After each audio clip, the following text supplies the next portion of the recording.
ఢిల్లీ పేలుడు కేసులో పాకిస్తాన్ కేంద్రంగా పనిచేసే జైషే మహ్మద్ ఉగ్ర సంస్థ హస్తం ఉన్నట్లు ఇప్పటికే అనేక ఆధారాలు బయటపడగా తాజాగా మరొక అంశాన్ని భద్రతా బలగాలు గుర్తించాయి. ఢిల్లీ పేలుడు కేసు నిందితులకు బాంబుల తయారీలో శిక్షణ ఇచ్చేందుకు జైషే మహ్మద్ హ్యాండర్ హంజుల్లా వీడియోలు పంపినట్టు ఎన్ఐఏ గుర్తించింది. ఎవరికి అనుమానం రాకుండా బిర్యానీ, దావత్ అనే కోడ్ నేమ్లను ఉపయోగించినట్లు కనుగొంది. ఈ నేపథ్యంలో హంజుల్లా డిజిటల్ ఫుట్ ప్రింట్ను ట్రాక్ చేసేందుకు దర్యాప్తు సంస్థలు తీవ్రంగా ప్రయత్నిస్తున్నాయి.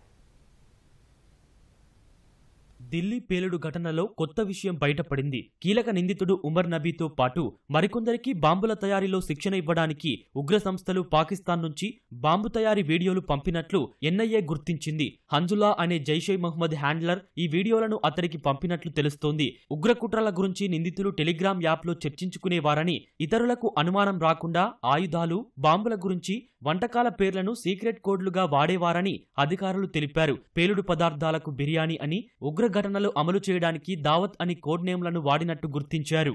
అక్టోబర్లో జమ్మూ కశ్మీర్లోని నౌగాంలో జైషే మహ్మద్ పోస్టర్లు కలకలం సృష్టించడంతో ఈ ఉగ్రకుట్రల వ్యవహారం బయటపడింది. ఆ పోస్టర్లపై కమాండర్ హంజుల్లా భాయ్ అని పేరు రాసి ఉన్నట్లు దర్యాప్తు అధికారులు గుర్తించారు. పాక్ హ్యాండ్లర్ హంజుల్లా జమ్మూ కాశ్మీర్లోని షోపియాన్కు చెందిన మౌల్వీ ఇర్ఫాన్ అహ్మద్ అనే ఉగ్రవాద మద్దతుదారు ద్వారా ఉగ్ర నెట్వర్క్లో ఒకరైన ముజ్జిమ్మల్ షకీల్తో టచ్లోకి వచ్చినట్లు తెలిపారు. అతడి ద్వారా ఉమర్ సహా పలువురు వైద్యులను ఉగ్రవాదం వైపు ప్రోత్సహించి వైట్ కాలర్ టెర్రర్ మాడ్యూల్ను ఏర్పాటు చేశాడని పేర్కొన్నారు. ముజ్జమిల్ షకీల్ మిగిలిన వైద్యులకు పేలుడు పదార్థాలను రవాణా చేసినట్లు అధికారులు తెలిపారు. ఢిల్లీ పేలుడుకు కారణమైన కారును కూడా అతడే ఉమర్కు అప్పగించినట్లు చెప్పారు.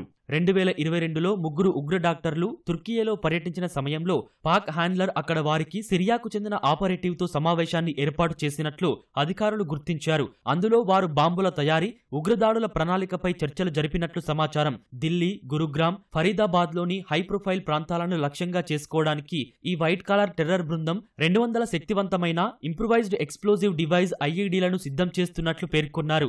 దాడుల కోసం ఢిల్లీ పేలుడులో ఉపయోగించిన కారుతో పాటు మరో 2 కార్లను కొనుగోలు చేసినట్లు వెల్లడించారు. ఈ నెల 10న ఢిల్లీలో ఎర్రకోట సమీపంలో జరిగిన పేలుడులో 15 మంది మృతి చెందారు, పలువురు గాయపడ్డారు.